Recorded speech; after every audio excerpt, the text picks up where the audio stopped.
Kevin Babb, welcome to the Phenomenal Business Growth Podcast. How are you? Doing phenomenal.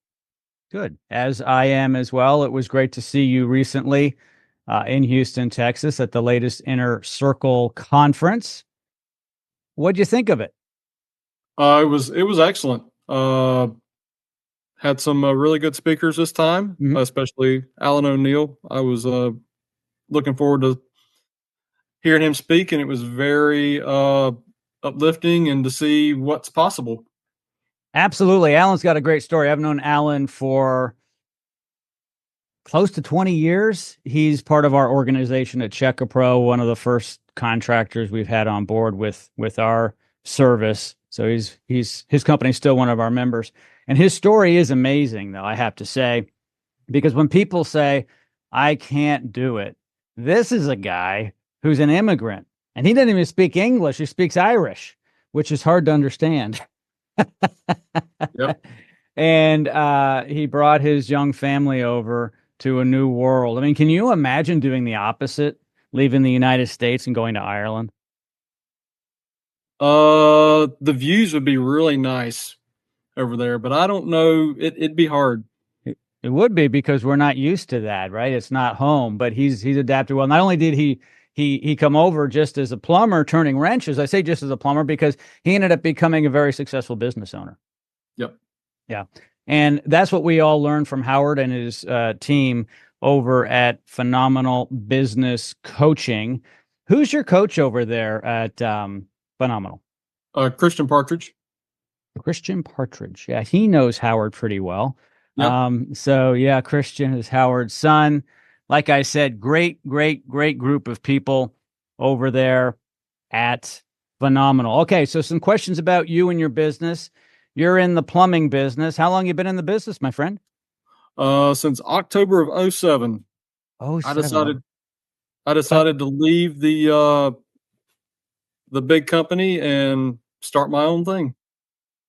Okay, so you were a plumber? Yep, I was a plumber.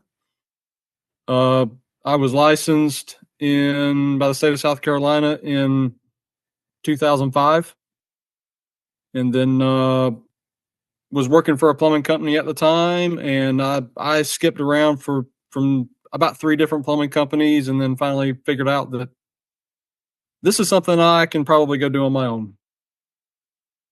Interesting, because not every great technician is even a good business owner. So why don't you tell me and the audience a little bit about the transition? Because even though I don't know your story, I bet I could tell your story. So why don't you tell everybody what it's like going from an employee as a technician in your field, as a plumber, to a business owner? And before you start that, I will say, obviously, it's one thing to be able to turn wrenches and work for someone else and collect your paycheck. It's a different thing to turn wrenches and work for yourself. Yep, exactly. So I decided to leave the big company and to start my own. That fall of 2007, uh, I already had several jobs lined up, so I was pretty busy probably for the first 3 or 4 weeks doing some bigger stuff and service calls and stuff like that. And then, I got into Christmas time and it was like, I'm kind of slow. Mhm. What am I gonna do? So, and it didn't get much better than that. I mean, I was probably doing, I don't know, 2 or 3 jobs a week. It really wasn't a whole lot, and just by word of mouth. So slowly I realized, hey, I'm going to have to go find something else to do if I'm going to make this work. So I'd already been involved in the fire service industry for a long time. So I was already a volunteer. So I said, well, I've got my certifications in that. So let me go find a job as a fireman. Uh, Took me a little bit more than 7 months. So in September of '08, I went to work for the firehouse, working a 24/48 shift. So I worked 24 hours. I'm off for 48. Um, I did that for 10 and a half years. And Wow. then on my days off is when I was doing the plumbing work. So I was doing new construction, remodel, service calls for 10 and a half years. And in oh, when was that? Fall of 2018, I got injured in the I got a hernia, and I had to go out from working for about 30 days. I couldn't even step into the fire hall. So I was home with my wife, with my young kids, and I'm like, I've never experienced this before, because I would leave the firehouse, I'd go to work doing plumbing for 2 days and then go back to the firehouse. I was hardly ever home.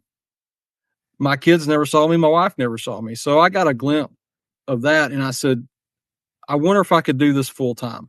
I wonder if I could just leave the fire service completely, just do the plumbing company. And that's what we did in March of 19. Is I left the fire service, and continued on with doing plumbing full time.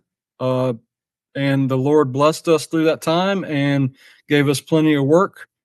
I was able to hire another plumber, and that's been our journey so far. And then, like I said, we were blessed to be able to support me, and my family on that, and then be able to support another plumber and his family through that time. Yeah, absolutely. So when Howard gets on stage and he says, slave to your business, you know what he means, don't you? Oh yeah, exactly.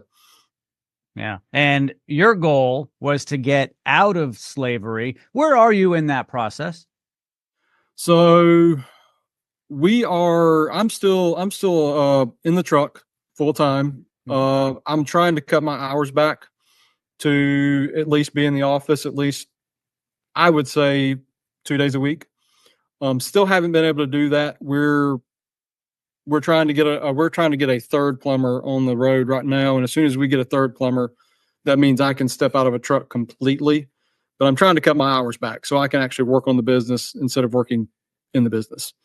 So that's where I'm at right now. As Michael Gerber from E-Myth says, you need to work on your business as well as work in it. But if you're just working in it, you can never develop it, scale it, grow it, and end up getting out of the field, out of the truck, and into the office. So you probably know this.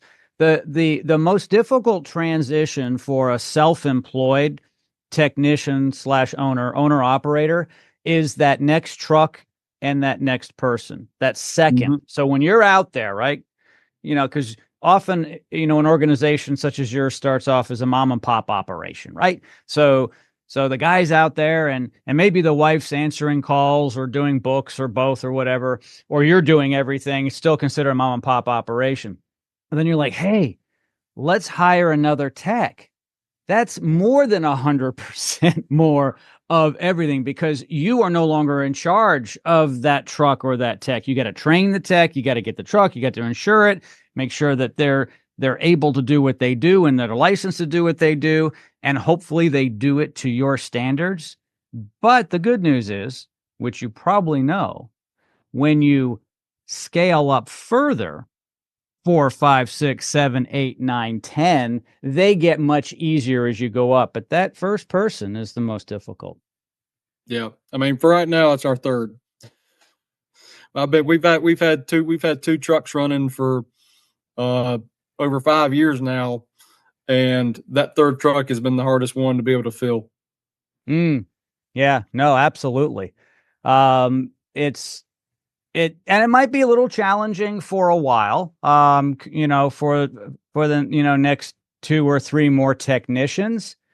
But ultimately, you'll be living your dream, right? You won't be the slave to the business, because the business will have all of the procedures, the operations. And if you wanted to step away for 30 days, which you can't do right now, I know you can't. Yeah. You should be able to step away for 30 days and have it run on its own profitably. You had mentioned Alan O'Neill from Abacus Plumbing, Air Conditioning, and Electrical. When I first met him, it was just Abacus Plumbing. And he doesn't have to be at the company anymore. As a matter of fact, you heard him talk about working part-time. I think he's in Ireland now at a house he bought in Ireland that he grew up in as a child. So he was able to fulfill that dream and buy his childhood home, remodel it, and go back there a few times a year. Is that where you want to be as far as get to a point where you can um, basically live your dream and work when you want to work and have the company move on its own? Yeah, that is the ultimate goal. I mean, we've actually got this summer. I'm not planning on being here this coming 2025 summer. I'm going to be in and out. So I've got 7 months to fill a truck and get it on the road and get that person trained, so I can be gone for half the summer and doing trips and stuff like that with my family. Because you've realized that your life on earth is finite and you want to spend some time living your life instead of working constantly. Is that true? Exactly.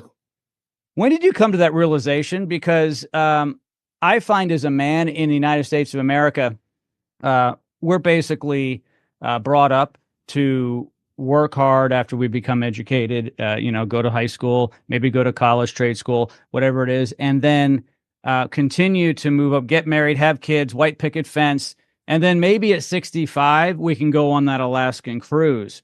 But I'll tell you, sometime in my late 40s, I figured out I'm not going to be able to do a lot of things much longer. My best years are behind me as far as physical. Time is running out. I don't know if I want to work for the rest of my life. Is that what happened with you? Yeah, I come to a realization actually this past summer.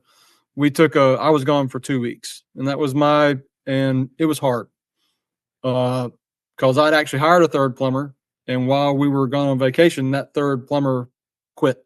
Oh no. And so it was kind of that painful realization that, yeah, but so that's what I mean. We're trying to do it right this time, but it took a change in my perspective and my attitude that, hey, I don't have to be the one going to every service call. Mm-hmm. I don't have to be the one to, when my other tech calls me and has a problem, I don't have to go save them.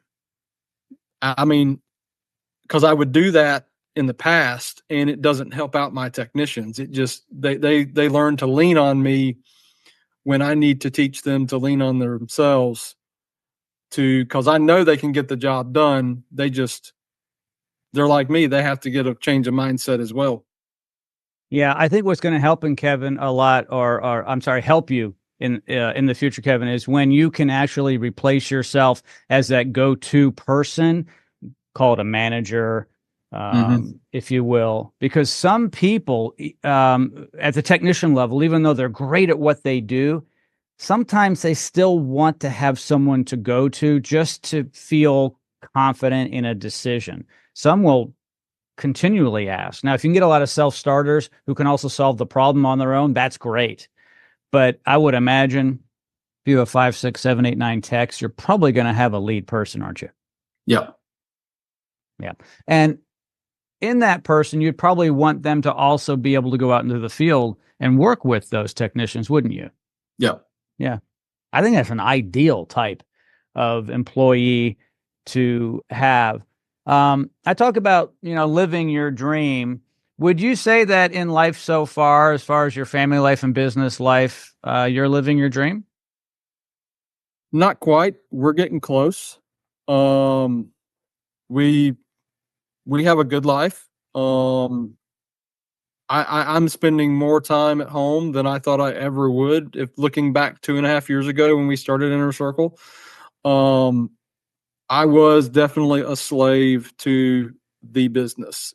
And in the past 2.5 years, being able to change my mindset with the help of Howard and Christian and getting a lot of the procedures in place and being able to hire a CSR so my wife doesn't have to answer every single phone call that comes in. She handles more of just the back office stuff now. It has allowed us to be able to, like I said, we took that 2-week vacation last summer, and expecting to take even more time than that this coming summer. So it's a snowball effect, and I can't tell you where it's going uh, right now, but I foresee this company going far, even if I'm not necessarily at the helm. That's fantastic. So, how did you feel about being away from the job, from work for 2 weeks? Did you feel guilty or uneasy at all? Um, for the first week we were out, I'd say it was a relief. It was like, hey, I can relax. I don't have to. Everything's being taken care of. I mean, the phone may have only rang twice with somebody with having an issue, and basically, hey, dude, you tell me how you're going to fix it. Yeah. I'm not going to tell you how to fix it because I'm not coming to help you. But you tell me how you're going to fix it, and I'll either tell you, hey, that sounds like a plan, or maybe we need to rethink it. So until the other tech quit, that's when the fear kind of set in of, oh, what are we going to do? But I don't know. It is a very relaxing feeling to say, hey, I can leave, and the company's still running, and the phone calls are still being answered, and the problems are still being taken care of. Kevin, before we conclude, I'm going to throw something at you, and I'd love to hear your response. And you may not have thought about it much, but you've heard a lot about this, and that is AI, artificial intelligence. And some companies now have their phone calls answered by AI. Dispatching can be done that way. What are your thoughts about being able to scale a little quicker without having people in those positions? I've never really thought about that until this past conference when it was kind of mentioned, especially. So I don't know how I feel about it. To be quite honest with you, I'm an old school. I consider myself an old soul, and a live person answering the phones is what I've always done, and what I will continue to do. I can't tell you that I'll never go to AI, but it would take a hard sell Yeah. right So now. I'll tell you something about AI that even surprises me. I'll be on the phone talking to a bank or Amazon or something, some big company. It could even be a small company now. And after I hang up, I say to myself, that may have been AI. I mean, you can't tell. So here's a little bit of selling of AI. And by the way, I'm not in the AI business. I don't offer AI to my clients. But picture this though. AI is a low fixed cost, like really low. They don't get sick. They don't talk back. They work 24/7 and they always smile. They can't get flustered by a customer or you. They just don't because they're not real. So it's interesting. So they answer the phone. Thanks for calling Babb's Plumbing. How may we help you today? Oh, sure, we can handle that. And everything someone says, a homeowner says, is quickly being processed because it knows and it sounds like a human and it performs better than a human. So, for instance, you fly, right? You've been on an airplane like a big Mhm. 737. You Yep. know, those planes don't fly for the most part by humans. Once they're up, they're generally on autopilot. That autopilot is like AI. We've had that for a long time. Um, the number one reason for an airplane accident by far is human pilot error, not a machine, because we're flawed. I'm not saying that computers and AI aren't flawed. Just keep your mind open to this. You're going to find it being able to help you a lot with your business, and businesses of your size are going to be able to take advantage of technology that doesn't cost much money. And it's nothing you have to rush into now, but it's just a thought. In my organization, we're using AI more and more to get things done because it's just efficient and smart and very inexpensive. Human labor is really the most expensive part of your business. It almost always is. Salaries, wages, taxes. And so keep an eye on it. I think it's something that will be able to help you out in your business a little bit to begin with. And ultimately, Not so much in the field. Eventually in the field, you'll have a robotic helper. There's no question. Go to the truck and get me that wrench, get the fitting, get the pipe, bring it to me. Yeah. And it'll do it. It'll be strong too. It'll be able to, cut pipe quick, and it'll be interesting. And that's all coming. And you're young enough to see all that. Kevin, thank you so much for joining me today on the podcast. I really appreciate it. Yep. You're welcome.